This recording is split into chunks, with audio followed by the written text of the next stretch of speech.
Welcome sa #1 male podcast sa buong Southeast Asia, soon sa buong mundo. Putang ina, may subtitle. Kunyari, pinapanood mo sa Hong Kong, may ching-chang-chang ganun dun. May Bisaya title din sana. Hindi, ikaw na yun, pre. Ikaw na yan. Ay, ako! Ikaw na. Anti-support social club, mga pare. Let's go. Ikaw, pinapasa niya na eh. Usapan nung umpisa talaga sa kanyang, sa kanyang kasi ako, Brad, spill yun eh. Anti-social. Lagay ko nga yung puso ko rito. Wala eh. Hindi siya palagay. Nasa pillow talk, pare. Hindi, nasa ano yung puso, laruan yung puso niya. Kay Abangan Mario. nyo si Sadaw doon, pare. O, lumong putang ina, after ko, content ko yung pre, million views sa akin, 3 reels gagawin ko doon. Pagtitripan kita doon. Tangina ka. Palapagin natin siya, putang ina, painga internet ng pre. Tingin nga ng tingin ko. Tapos, di ba? Nandun ako. Tangina, tapos mong gago. Hindi gawa tayong i-movement nga natin, pare. Comment nyo doon sa video ni doon sa show na yun. No? Ng Pasok puso, si laruan. Sadaw. Hashtag ipasok si Sadaw. Ipasok si Sadaw habang matigas pa. Comment niya doon. Ipasok siya daw kay... Tayo na, tas doon Puso, ka. laruan. Hindi, gagi doon ka pinasok sa segment na sa mga LGBT. Tangina, Naku, suntukan yung aray pre. ko. Suntukan yung pre, sabi ko sa'yo. Sabi ko sa'yo, pre, baka sa backstage pa lang, pre, nasapakan na kami. Gago, no? Nag-explain na tayong gano'n, no? Uy, gago, lalabas sa episode na, no? Lalabas sa episode ni Sadaw. Gago, ba't nasa LGBT edition siya? Tripan po dyan. I-date mo ba siya? Gumagano siya, tapos gumagano siya. Pwede. Ulo! Putang ina mo! Lagi natin kasama yung pating pala yan. No homo. Okay, no homo. Hindi, magpo-promote lang ng kantayan dyan. No! So, isa daw, general ng mga Soy Army. Ang puso ko nasa LGBTQ HIV. Joshon Point, mga pare, sa lahat ng social media, available tayo dyan. Friends. Tunan. Hangina, inaano ko kasi ako, nalbubulol ako. No enemies, pare. Friends to all. Ginugulo. Bad trip yung asawa mo. Ba't ka ba ganun? Naghahanap ka ng mga kaaway. Pero nung unang prestonan niya, walang gumulo sa kanya, no? Bigla niya binigyasin, no? Prestonan. Ato, classes. Supremo ng mga litim mong classes na pangit. Hindi ka bebentahan ng wala. Hindi ako bebenta ng mga course. Bibabayad niyo sa akin, may wisdom. Walang ganun, putang ina. Sinasabi mo, shit. yung mga magsasaka, gano'n, masama.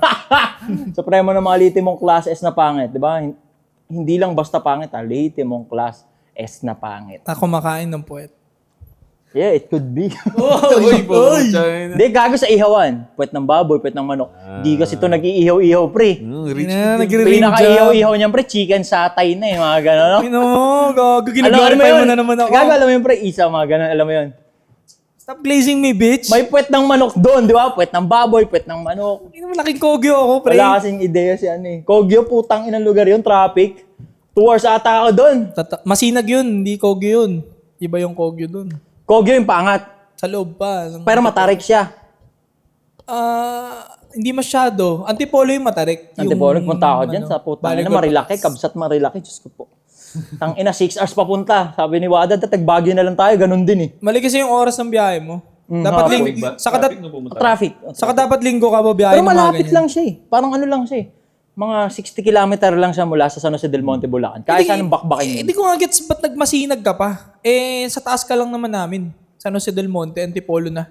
Hindi ka natatakot nga ako dun sa ano yung Mali yung dinaanan mo eh. Meron doon yung DRT pre. Kaya nga. DRT, Doña Remedios. Kasi takina kasi. Rough road dun eh. Mali dinaanan niya pre. Parang eto siya. Marikina ako tumagos eh. Gumunong pa siya pa Batasan to Marikina. Oo, Ganun, no? nag-Commonwealth pa siya. Yun. Commonwealth, Batasan, tapos Marikina. Doon ko sinuyo yun. Pag ganun, putang. Ano, traffic? Parang pag ganyan, no, gumunong pa siya pag gano'n, no? Samantala, eto siya. Eto na siya. Kaso medyo rough road. Pero yun na siya. Ayun naman yun, naka-ano siya. Ewan ko Anong dyan. kulay nun? Takot Hilux siguro. na Alam itim. niya maraming papatay sa kanya kasi masama na yung Itim na ugali. Hilux na may snorkel. Sa internet. Ang dami nun, pre. Dami oh. Tangina, yung patrol ng SLEX, ganun din eh. Di ba? Itim na Hilux na maraming sticker na tinanggal. Walang ganun. Tangina, patrol ng Meralco, ganun din. Hilux na may snorkel. Pero maganda doon sa first time ko magpunta doon sa Marilaki. Anong masasabi mo, pre? Malamig, di ba? Malamig ba? Maganda doon. Maganda siya. Para siyang ano pala. Para sa akin, kabracket niya si kunyari magtatagaytay ka. Parang ganun siya, another destination pala siya na pinupuntahan talaga. Oo, pare. Ang dami din mga nagmo-motor. Malamig doon. Mga nakasasakyan din, mga nakabana doon. Food trip sila doon sa Kabsat. Kabsat? May Kabsat doon. Yung Diba yung Kabsat Kabsat pa, pre? LU eh. Oo.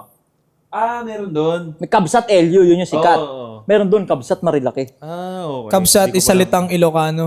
Ano ibig sabihin? Parang Masarap? kapatid ba? Parang ganun, kabsat. Parang Kabsat. comment down below, correct niya ako. Ang dami. Alam ko, Maraming ano, pre, parang kapatid kainan. o tropa. Tapos overlooking siya, ganun. Kita mo yung traffic, yung mga city lights. Parang pre. Yung ano ba, yung Kabsat, kasi alam ko yung sa LU, yung dito sa, hindi ko alam. Yung Kabsat ba kaya ng, pwede bang pumunta dyan yung mayaman or mahirap na ano? Hindi, pang mayaman lang. Niya, pare, pang mayaman. Hindi, pang mayaman lang. Kasi pang mayaman lagi kinakain. Hindi gagi, hindi. Ha? Hindi ko. Ano Kaya lang. siya? Mga price mga range. 200, mga ganun. Sakto lang, kaya. Parang ano. Tangina yung gas mo lang kung Top pupunta ni ka dun. Bibian. Nagano ako dun, puta. Ang in-order ko nga dun, top silog, pre. Parang 180 Tanga ba? mo naman. Dadayo ka ng ganun, tapos magtatapsilog ka Ano ba lang. in-order dun? Ewan ko, basta wag yung Hindi ganun. kasi pumunta kami dun, stroll lang talaga. Friday night, stroll, ganun, banding. Pero ako, naano ko pag ganun, may tropa na, pare, tangin mo naman. Di tayo pumunta tapos, pork Pero may ano naman kami dun, gago. Tapsilog, parang, May ano naman kami. Parang, itry natin tong ano. Yeah, yung delicacy dun. Oo, tangina naman. Meron tayo yan dun eh. May tapsilog sa atin eh. Ganyan-ganyan sinabi niya, ano ba yan? Ay mo order ng maayos. Ay, may in-order ka, may pizza ka, tapos may cake ka doon na Oo, ganun. house, Try mo yung bulalo nila, yung mami nila, di ba? Mga ganun. Pero tayo Tangina, na sa malayo. Kung babalik pa ako dyan, depende kung kasama mga tropa, tapos nakamotor. Maganda nakamotor doon. Doon pala yun, yung aba, yung gano'n, hinahawakan niya sa egg. Pre, doon talaga yung sa Marilaki. Marilaki. Dami na aksidente doon. Kaya natanong ko pare yung kung yung price range niya kasi usap-usapin din ngayon na yung mga nagkuko niya rin kaya pero hindi Panibagong sakit daw ng mga Pilipino, yung fake rich lifestyle. Saan ba yung mamahaling kainan? Yung umabot ng 100K? Amanpulo. Makati? Putang ina sa Amanpulo. Di pa pre. ako makain doon. Ang alam ko sa Amanpulo, pre. Island yun pre. Island yun, private island yun. airplane Di ng pa ako ano doon. nakapunta doon, pare. Kahit ako eh. Di ko nga alam yan eh. Sa totoo lang. Kaya nga akala ko restaurant eh. Ang ano doon pre, labas pa yung kinakain mo ata, yung tulugan mo lang, alam ko yung parang pinaka mediocre na tulugan, alam ko parang 50K per night eh. Isang tao puta, di ka namang pwedeng pumunta mag-isa doon. Kapag pumunta ka dalawa kayo doon o mag-isa, ibablock mo yung kung pang ilan talaga yung island na yun. Wala pa. Di pa Usually, tayo pang mga ganyanan, celebrity. no? Yun pre, Di yung pa ako turon, pang ganyanan, guys. 900 plus yung turon. Turon lang siya pre, turon na may ice cream, 900 pesos. Yun ang pang putang ina, yun ang pang rich kid talaga. Mga celebrity. May isa lang pa yung tayo. steakhouse dito, di ba? Yung kilalang kilala. Steakhouse. Yung steak na kainan. Yung Wolfgang. Wolfgang. Yun lang di ko pa rin tambahan. na-try. Nag-steak ako. Pero tangin hindi ko na-try kasi wala pa akong nabasang... Gusto kasing makita ng review, pre. Dun so kagaya ko na yung tumitesting lang ng tumatry pang tumagos. Kasi pag nakita mo yung mga reviews, galing sa mayaman na food vlogger na ang arte-arte, we must try, we just try. Alam mong bayad yun eh. Di ba? Alam mong paid content yung ginagawa niya. Kaya, masarap siya. Gusto ko makita yung food review siguro kahit si Kapudrip. Di ba si Kapudrip o kaya Team Itik o anong lasa ng Wolfgang Steakhouse. Kasi yung totoo sasabihin nun. Nakakainis naman kasi mga Pilipino, pre. Pag ni-real talk mo sila sa food review, kinakampihan nila lagi restaurant. Di ba nga may na-cancel na nga nun si Yobab? Kasi nga, naging honest siya na hindi naman masarap eh. Naging honest lang siya, pre. Pero pag binigay natin talaga yung honest review sa Pilipino, nagagalit sila. Soft na kasi, nagiging soft na. Tas nasisira kasi talaga yung business. May yan, ginang first time ko kasi hindi naman ako mayaman na mayaman. Pero yung Din Tai Fung, price din yun eh. Din Tai Fung sa MOA. Tangin, Din Tai Fung kami kasama mga tropa. Tangin na, nireal to ko, pre. Parang mga 4 million views yun yung video ko doon. Na-upload ko sa Facebook. Nireshare pa mismo ng Din Tai Fung na yung main page nila. Nireshare nila. Walang mura, pero nireal to ko talaga na, ito, kalasan nito yung ganito, ganyan. Ganito yung lasa nitong ganito. Sakto lang. Sulit ba? Depende sa'yo. So, para sa akin, sulit to kung, kunyari, once a month. Pero kung puta every week, hindi. Parang gano'n. Nireal to ko. Neutral ka.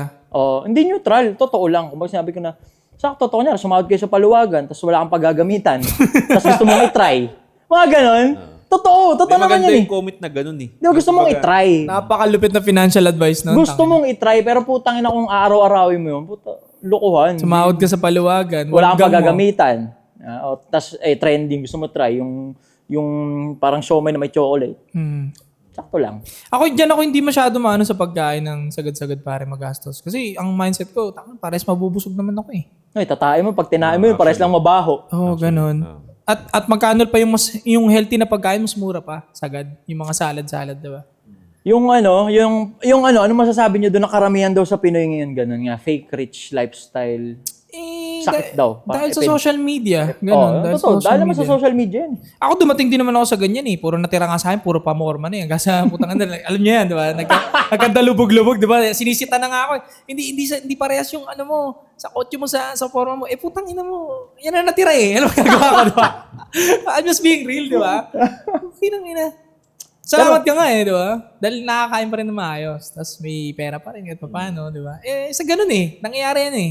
Fake It rich happens. lifestyle. It Yung happens. ano kasi pare, simula talaga nung naging talamak na nga yung social media, hindi na talaga natin maiwasan or karamihan sa atin, mga Pilipino, na maghanap talaga ng validation dyan sa social media. Basta, para sa akin, isa talaga sa sumira ng ng balanse, ng ayos. Tao, yung paano mag-isip Yung yung po, tao. tangin ng internet. Oh yes, talaga yung social media na yan. Katulad niyan, kahit hindi nila kaya, no? Kunyari, hindi nila kaya mag-Starbucks dahil estudyante pa lang sila, magkano yung baon nila, 300, 200, ganyan. Pero dahil alam nila na merong something na dating pagka naka-Starbucks ka, ipipilitin lang bumili. Status. Tapos, at the end of the day, walang naipon, wala nang pamasahin, mangungutang sa mga friends Humarap ka na sa akin.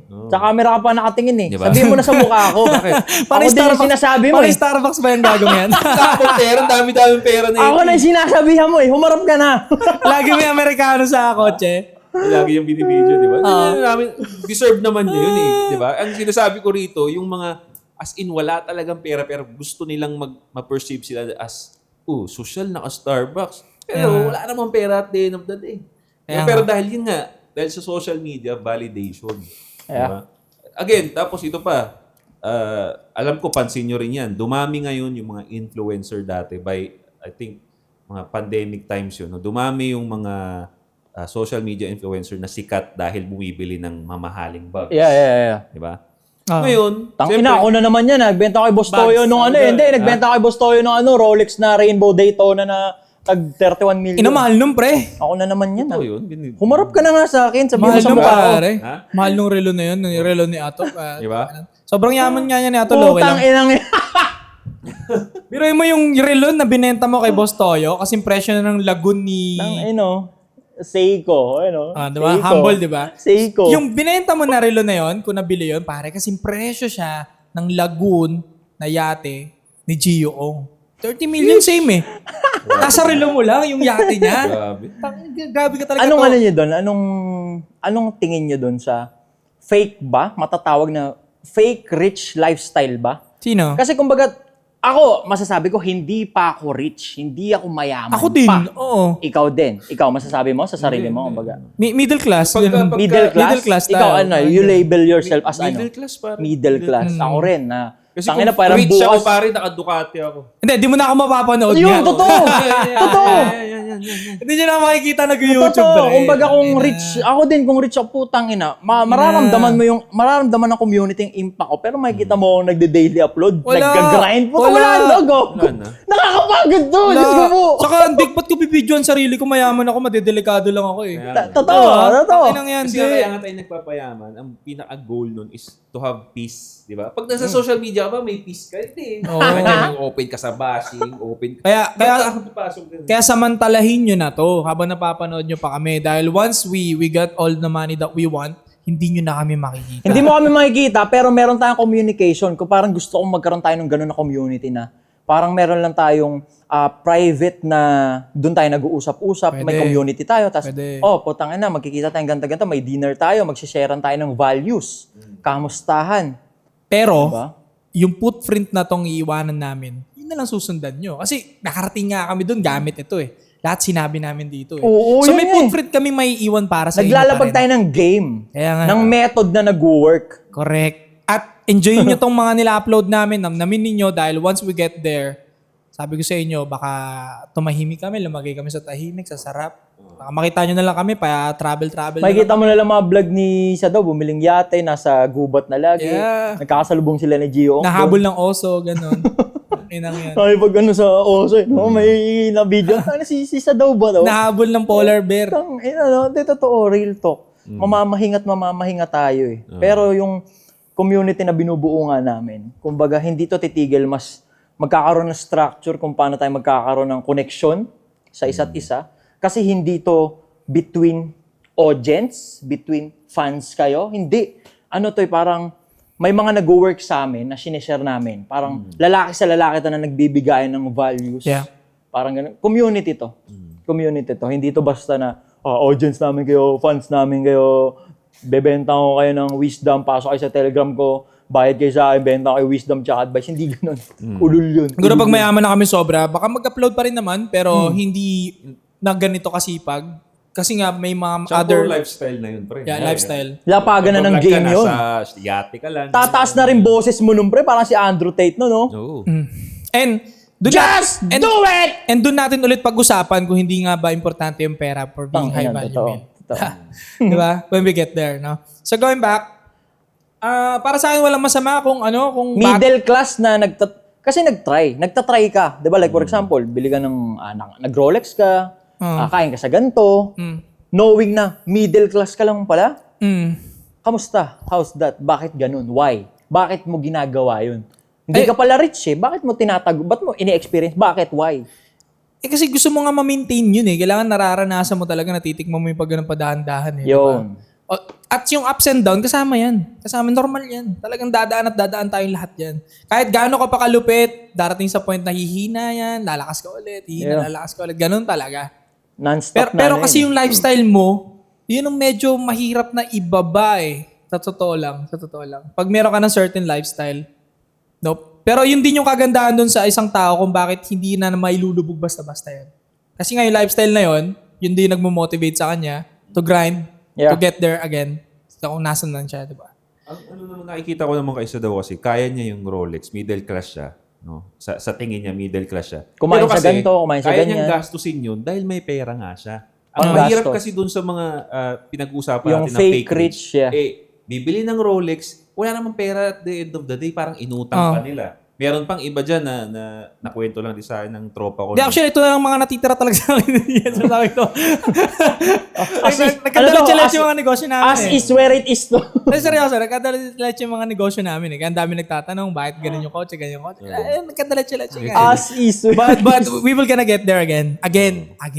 Oh, may mga nag-comment. Ba't wala na yung mga food vlog niyo sa masasarap? Ay, Wala, totoo. yung kinang ina Ako rin, niyo. naabot rin ako. Ayun, tangina, relo ko Seiko. Relo ko Seiko. Wala, ano talaga inabot Kaya talaga. may nagko-comment, diba, sabi, hindi ayon sa ganito, ganyan. Eh, yun na nga yung natitira na magagawa natin, diba? But we will gonna get there again. Pero as middle na sumusubok tumagos dun sa lavish luxury talaga, ako rin aminado ako na, tangina, kakain ako ng ganun. Like for example, kinain ko 15 million, dalawa lang, kain 10,000. Hindi ko siya ginastos ng wala lang. Ininda ko yun, yun na yun, 10,000, ganito, ganyan. Pero ang thinking ko nun, ganito thinking ko nun hindi siya social climber, hindi siya peke.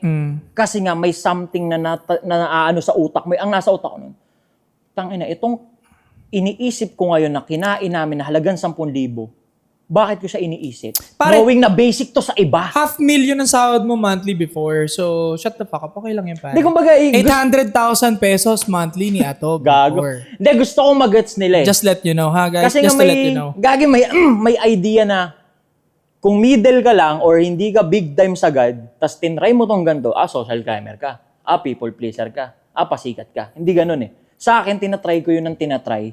Kasi bukod sa, never ko pa na-experience yun, may tanim sa utak ko na, etong gantong halaga na iniisip ko ngayon. Bakit ko siya iniisip? Knowing na may bumibili nun, may kasabay kaming kumakain dun nun, na puta okay lang sa kanya. So kailangan, anong ginawa nun? May ginawa yun na something para okay lang sa kanya yung mga gantong halaga. Yun nga. Bilang nag-strive sa mas lavish na lifestyle, may motivasyon ka na. Sa ibang tao, basic lang to eh. Bakit sa akin isipin? So, kailangan kong galingan pa. Kulang pa yung ginagawa ko. Kasi iniisip ko pa eh. Totoo yan. Kahit yung putang inang kape, pre. Like for example, Starbucks. May binibila doon. Parang 240 siya ng 240. Kung honest to goodness, pre, kung kape lang, tas yung lasa, yung sarap, yung binibigay niya sa akin na energy, silat na siya dun sa pick-up coffee na tag 80 pesos na binibili ko rin eh. Na 4-shot Americano din yun, tas 5-shot Americano yun sa Starbucks na tanga na 200 plus. Pero binibili ko siya, binibili ko yun kasi nga pakiramdam ko, parang inaapuyan ko yung sarili ko na bawal kong indahin to kasi basic to sa iba eh. Kailangan kong galingan pa para di ko na indahin tong putang inan to. Pero makikita nyo ngayon, pakalat-kalat dyan, nasa pick-up coffee. Kasi nga wala na akong pang Starbucks ulit eh. Pero parte kasi siya eh. Parte siya ng journey, mga nagko-comment yan, boss, wala na yung food vlog niya ni Wada. Wala pang food vlog eh. So ano ba yung para sa inyo? Fake ba siya? Hindi, I mean, ano yung para sa inyo yung limit ng... Kasi ikaw, sabi mo nga kanina, nakabili ka, bumibili ka ng tag 40 dahil meron kang... I mean, kaya mo naman talaga. Di ba? Pagkatapos nun, pag nagastos mo yung 240 mo, may pera ka kinabukasan. Yeah. Ulit, papasok sa'yo. So, ano yung limit ng, kumbaga, sa tingin ninyo, pangit na fake rich? Ako nasasagot niyan. Siguro ano yan, magiging pangit lang siya kung pinangungutang mo tapos Yun, tama. nagne-negative ka. Pero kung kagaya namin na kumakain ng ganito, 10,000, 5,000, but still, hindi kami nagne-negative balance. And meron pa rin kaming perang natitira. Walang masama. Oh, kasi ayun na eh. Yun kasi yung nakikita kong downside ng pag-fake rich. Kasi sometimes merong, lalo na pag nasa social media ka, in order for you to attract people na manood sa'yo, gagastos ka. Totoo. Diba? Pero, again, gagastos ka kasi kaya mo. Ang mahirap doon, again, sabi nga niya, uutang ka na, minsan yung iba pa, nagnanakaw pa sa mga tropa nila para lang may panggasto sila. Ayun, pangit yun. Pangit yun. Pangit Kasi may na-experience akong ganyan. Sabi ng tropa ko, itong tropa niya na to na tumitira sa kanya, ganun ang lifestyle. Pag tinignan mo yung Instagram, ang ganda ng forma. Pero, pag tumitira sa kanya, maya't maya, or every time na pumupunta sa bahay niya, nawawalan siya ng gamit ng relo. Gago, ninanakawan siya. Nanakawan siya. Tapos nakikita niya sa mga post ng Instagram, nandun yung relo niya. Ito may kilala ko niyan, yung cellphone ko dinala sa Bulacan, pre. Oh, di ba? Yung ganito. Gago, puta. Gago. Tatlo kasi cellphone ko. Ito pala yung... Gago, 3 cellphone ko eh. Parehas na yung isa ko, yung pang calls ko, 12 Pro. 12 Pro din yung cellphone niya. Parehas ng, walang case, parehas ng kulay. Putang ina, nilapag niya doon sa sasakyan ko, pre. Doon, nag-drive ako sa tabi ko siya. Nilapag niya doon sa parang lagay ng barya. So, akala ko akin yun. Nilagay ko sa bag. Ngayon, nagchat-chat sabi, baka nadampot mo or pacheck sa sasakyan. Wala daw. Puta, pag uwi ko sa bahay, nilapag yung mga cellphone. Putang ina, ba't 4 to? Tapos tinatawagan, naka-do not disturb kasi. Putang ina, wag kayo mag-do not disturb kasi. Joke lang naman yan, joke lang naman. So, gawin ba? Siguro pag pinangungutang mo na, Pinapangutang, yeah. like, alimbawa, oy, tol, pairam naman ako ng 50. Sagasa sa bills. Magwo-wolfgang kami. Ano ba? To, ganito. Pero mo 100 to, magwo-wolfgang kami, ganito, ganyan. Family ko. Yun mga pangit na. Pero kung for the business naman yun, okay lang. Yung ipanghiram mo for the business, kahit mag-negative debt ka niyan, basta alam mo makakapag-generate ka ulit ng ganyan based dun sa hiniram mo, okay lang yan. Pero kung i-consume mo lang for lavish, tapos magne-negative balance ka, pangit yan. Tangina, yeah. Pero kung kaya mo, again, hindi ka nagne-negative balance, gusto mo mag-lavish lifestyle, go lang.